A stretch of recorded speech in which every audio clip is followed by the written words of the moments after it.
I crawled on my stomach until I nearly wore out my clothes, only to watch my quarry fly. Chapter 19.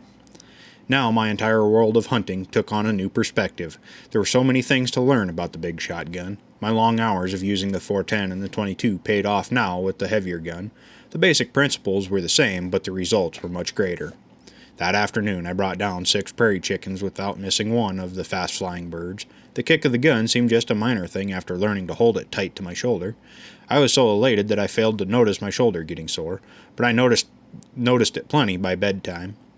When I took off my shirt, I observed that my shoulder and the inside of my right arm was black and blue from bruises. I thought about going to Mother for something to put on it, but decided against it for fear she might insist that I stop using the big gun. The next morning my arm and shoulder were so sore I had difficulty in dressing, but I was careful to conceal my injury at the breakfast table. I chose the 22 later, however, when Bobby and I set out to hunt. I was not in the least daunted, though. I had actually hunted with the big 12-gauge, and I would again as soon as my bruises healed properly.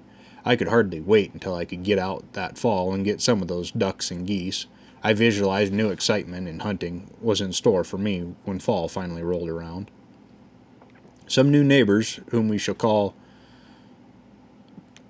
Kristovs, had moved to a farm about 2 miles from the ranch that spring, and of course I at once rode over to get acquainted. Albert Kristov was about 25 years old. I had trouble understanding him, for he talked very broken English. His mother and father spoke even less English, and conversed most of the time in Russian. Albert appeared to be a lonely fellow. He tried his best to entertain me and make me feel welcome. When he found I loved guns and was a hunter, he at once brought out his shotgun to show me. It was a double barrel, the first I had ever seen. Each barrel had a trigger and a long curved hammer. It was a 12-gauge, and I saw the name Davenport on the plate. When Albert offered to let me try it, I was really thrilled. He only had 4 shells, but he insisted that I use 2 of them. We hastened out to a pile of cans at the back of the house. Albert started to set a can on a post, but I explained to him that I would rather have him throw it in the air for me. He looked amazed, then explained that he had trouble hitting one on a post. He threw the can high in the air, and I let fly with the right-hand barrel. The can jumped about 10 feet and came down riddled with holes. Albert was looking at the can in disbelief, shaking his head. Then he turned and said, "Try another." I nodded and slipped the second shell into the right barrel, for it was the head trigger. He threw the second can much farther, but I had no trouble. Why should I, with the spread barrel of a 12-gauge shotgun, when I could hit 5 out of 10 cans in the air with a 22? When I left that day, Albert was greatly impressed with my shooting, and I was even more impressed with the double-barreled gun. It did not kick nearly as much as a single shot, and it seemed to be made just for me. When I got the chance, I was certainly going to buy one of those. Just imagine 2 shots with a shotgun before reloading. Just think of all the game I could bring down with that. I'd thought that, being accustomed to a single barrel, I would have trouble adjusting to the flat surface of the double, but this is not the case. In fact, it was easier for me. Those 2 shots convinced me that the double barrel was my gun, for it seemed to fit me better. It seemed so then, and it still does. Later that summer, Albert had to go to town on business, as the Kristovs had no car. Albert requested that I ask Dad to drive him to Cadillac, some 55 miles away. The road for 40 miles or more was only a trail, so it was quite a drive. Dad and the men were so busy that he could not spare the time, nor could he spare a man. I volunteered. He gave it some thought and agreed to let me take the trip. It was an exciting adventure for me. When I took Albert home after the trip, he asked me how much he owed me. He said Dad told him to settle with me. I had no idea what to charge. But he had something I wanted desperately, so I asked, "How much do you want for your double-barreled shotgun?" I could see at once he was interested, even before he replied with another question. "How much would you give me for it?" I shrugged. "It is your gun, so you set the price." He looked thoughtful for a moment, and then said, "I don't know much about guns, how to use them, or what they are worth. I would sure be willing to give you the gun on the trip, though, because we are very short on money. I would pay you the difference, if any." I was elated. "No," I said hurriedly. "The gun is enough, if that is all right with you." "It is," he smiled. "Just wait a minute, and I'll go get it. It is yours, and thank you very much for taking it." Dad appeared pleased with my deal. At least he didn't say that he was not. He tried out the double barrel and said it appeared to be a very good gun. He then showed me how to tell the bore of a gun by fitting a dime into the end of the barrel. The dime would not go into the left barrel, but fit easily into the right one. He said that this meant that the right was a choke bore and the left a full choke. Consequently, the shot from the left barrel would be grouped tighter together and would carry farther than the right one before spreading. Due to this fact, one should always shoot the right barrel first when hunting. Then, as the game got farther away, shoot the left one, or if the first shot was a long one, then use the left only. He said I would learn as I went along, which I did the very first hunt I attempted. He also cautioned me about carrying the double barrel loaded. The long hammers could easily catch on clothing and other things. The best plan was to carry it loaded, but broken open, for it took only a flip to shut it ready for action. I thought I knew all about the double barrel. The right-hand hammer was tripped by the front trigger, the left hammer by the rear trigger. Now, if one were to find himself in a position where he might want to shoot rapidly, he could cock both hammers, place the first finger on the front trigger, the next finger on the rear trigger, and thus get off 2 rapid shots. This I would try on the first hunt.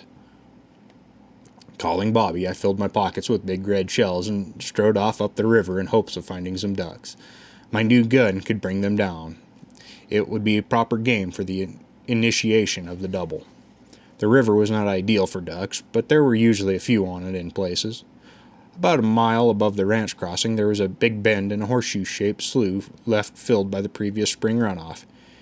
Here there were slough grasses and wild rice, which was good food for wild ducks.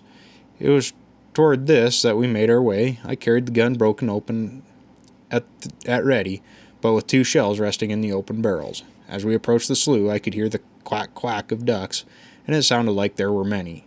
I learned later only a few can sound like 100. Excitedly, I cautioned Bobby to heel and began sneaking up within range. If I could get a shot into the bunch while they were still on the water, I would take it. I was after meat. I could use the right barrel on the sitting shot, then the left when they flew. Looking over the terrain, I decided to approach under the bank of the river. There was a bank leading right to the edge of the slough. From this, I should be able to get within range and have a good view. There was brush and undergrowth part of the way, and it took us a while to reach the point I had picked. But finally we were there. I paused for a moment to catch my breath, then closed the gun, cocked both barrels, and placed both fingers on the trigger. Then I took off my hat and slowly raised up for a view of the water. First I could see nothing, but soon detected ripples coming from near at hand where the bank obstructed my view. I knew there was something swimming, but I could not see it. Taking 2 cautious steps forward, I suddenly froze. Not over 100 feet away were at least a dozen beautiful green-headed mallards swimming in a tight group, quacking their language to each other as they fed.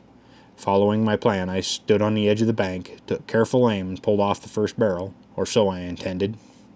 But my middle finger, fitting snugly between the triggers, was pushed back by the pull of the first trigger.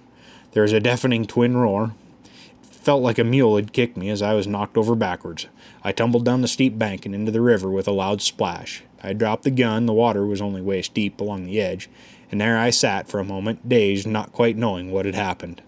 When I looked up, I saw Bobby standing there, his head cocked to one side, and the funniest expression I had ever seen on his face or in his eyes, which seemed to be saying, "What in the devil are you doing down there?" In spite of my throbbing shoulder, I roared with laughter as I came dripping up the bank to assure Bobby that I wasn't completely deranged. Picking up my gun, I examined it to make sure it wasn't damaged, and found it all right. I had learned another lesson the hard way. Since that day, I have never cocked both barrels of a double-barrel shotgun at the same time. If the double is hammerless, I always use only one finger on the trigger. I then pull off the first trigger and then shift the finger to the second. Then I thought of the ducks. Looking over the banks once more, I saw 4 green heads floating lifeless on the smooth water. Although I had taken one heck of a jolt, both barrels had taken their toll. I learned later that fall that hunting geese and ducks was to require more skill than any other type of hunting I had done. I spent days among the sloughs and lakes at our huge lease. If I could have gone with some experienced hunters those first few trips, I could have learned much more quickly, but there was no one to go with, and I had to learn by myself, often the hard way. I spent hours trying to sneak up on ducks on the lake, but soon gave that up. They have very sharp eyes. Many times I have thought they must have eyes in the back of their heads as well. The water in all those lakes and sloughs was always lower than the surrounding area, and this made it an impossible task to get within range of those wary birds without being observed. They would always fly off long before one could get within range. When they saw any movement at all, they would swim to the center of the lake, if it was large enough for absolute protection. If not, they would take to the air and go to another lake. I crawled on my stomach until I nearly wore out my clothes, only to watch my quarry fly, and they flew anywhere but over me. After many attempts, I began to study the situation more carefully. There had to be a way I knew I would have to shoot them on the wing. Only common sense told me that, in order to do this, I'd have to be beneath where they chose to fly. Therefore, I'd simply have to study their flight pattern. With this in mind, I sat down with the field glasses and just watched. Before long, I observed that between two fairly large lakes, there was almost a steady flight of birds in both directions. There was a high ridge running between the two lakes. I noticed that when those flights went over the ridge, they were fairly low. I knew if I were on that ridge, I would surely get some good shooting. I whistled to Bobby, took plenty of shells, and lifted my gun from the ford. I'd plant myself on that ridge and try my luck, which couldn't be any worse. Finding an old buffalo wallow, I sat down with Bobby by my side to wait out the first flight of birds. I didn't have long to wait. Looking south, I saw a large flight of ducks swing and head straight for me. Catching my breath, I cocked my gun and waited. They were coming in low, but just as I was about to lift my gun, they saw us and swooped upwards. When they came directly over, they were well out of range. I fired anyway, and I could hear the shot pepper their feathers, but they only flew faster. We stayed there for 2 hours, and many flights of all descriptions came winging over us, but they all saw us, and they were all too high by the time they came over. Suddenly, the idea of a camouflage came over me. Why hadn't I thought of this before? I remembered Grandpa talking about duck blinds and goose pits. How stupid of me! Now I knew what I must do. There was a shovel in the car and many cattails nearby. Along a fence not too far away there were many tumbleweeds. I spoke to Bobby, who seemed to know there was something different in the wind. We headed for the car, where we would eat our lunch, then get to work.